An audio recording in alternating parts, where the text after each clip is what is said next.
based on all of the indiscriminate selling that I saw today, we could be quite a bit closer to an actual short-term bottom than the bottom that CNBC thought we had on Monday. Now, even if we have a short-term bottom, I don't think this is the end of the bear market, but it could be nearing a bottom in certain types of stocks, like the mining stocks, particularly the silver stocks. I'll talk about that a little bit later, but let me get into the broader market right now. The S&P down 3.2%, so a much broader decline than the one in the Dow. But as we move up the risk curve, we see even bigger declines. The Nasdaq was down 3.7%. That is a big move in one day, only eclipsed by the Russell 2000. You know, for all the coverage the tech stocks are getting, look at the Russell 2000. These are much smaller companies.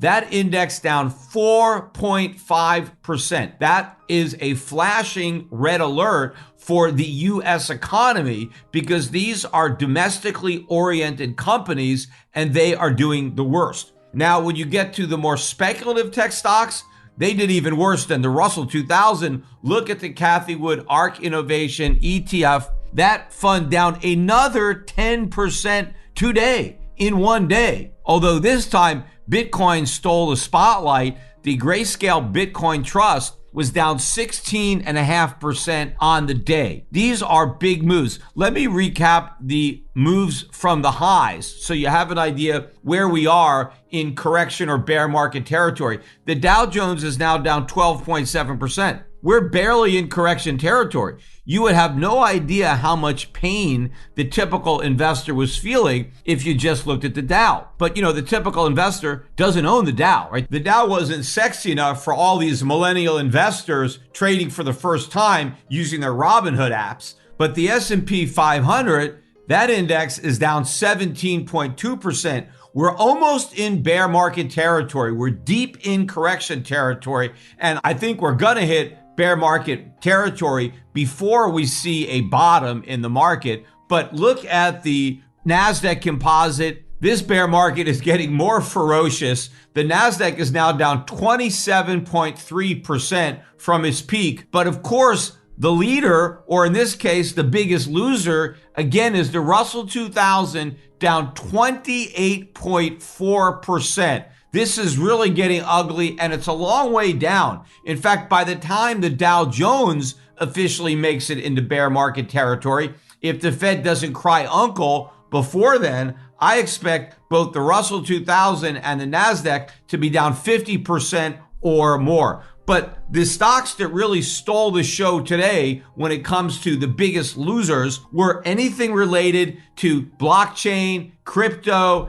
Bitcoin, and that's with Bitcoin still holding key support. Bitcoin is trading around 31,000. The low for the day was about 30,400. Key support is a little below 30,000, 29,000, 30,000, somewhere around there. I think if we break through that level decisively, Bitcoin's going to crash. I think below 10,000, somewhere between 5,000 and 10,000, I think will be a short-term bottom, and then there'll be a meaningful bounce before the next move down to new lows. But look at how weak these stocks are, even with Bitcoin holding that key support. These crypto-related stocks are a leading indicator for weakness in Bitcoin, that these stocks were forecasting that Bitcoin would in fact break support. And even though it hasn't done that yet, it's clear to me that it's going to. And when it does, it's not like these stocks are going to bottom. No, I think they have another huge leg down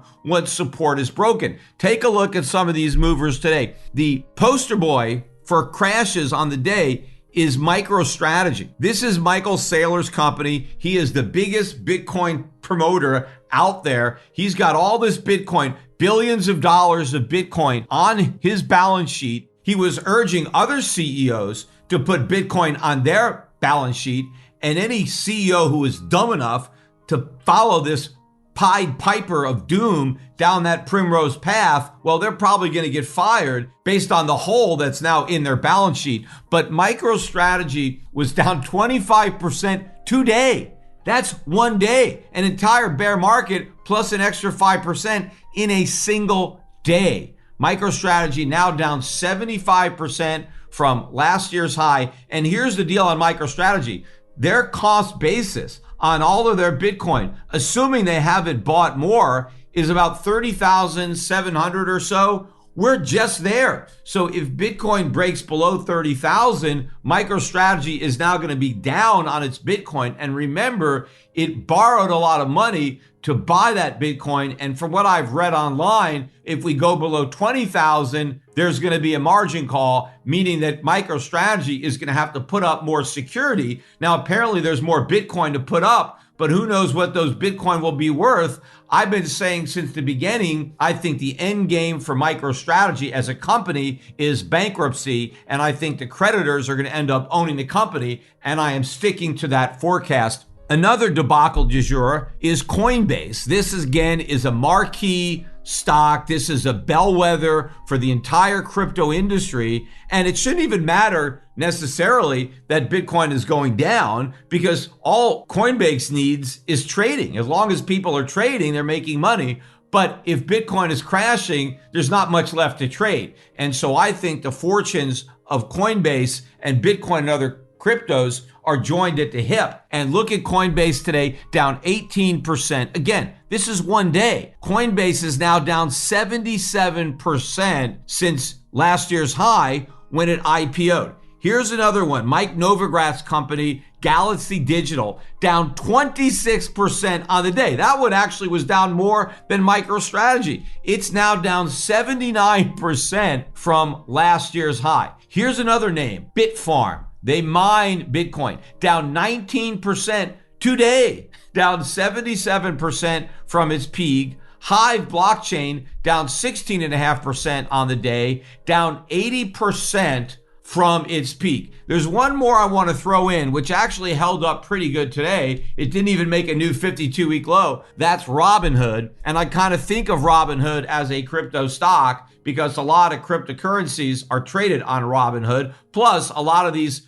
crypto-related stocks are also traded on Robinhood. But look at the decline from last year's peak. This stock is number one in losing. It is down 89% from its peak. But it's not finished going down. I think it's going to go down 100% because, as I've been saying, that company is destined for bankruptcy. I think if they don't lose enough money in the market, they're going to lose what's left over in lawsuits because all their customers who lost money are going to be filing lawsuits to get it back, and that's going to bog them down in arbitrations from now until the time that they file bankruptcy. But there's going to be a lot of lawsuits, obviously, when the dust settles and all the money is gone and all the dreams are gone. In fact, I was listening to the talking heads on CNBC. You know, these guys really have nothing to say. They're totally clueless. They're watching their favorite cryptocurrency. In fact, they love all the cryptos. They never probably met a crypto they didn't like, but they're watching this meltdown and they're kind of scratching their heads and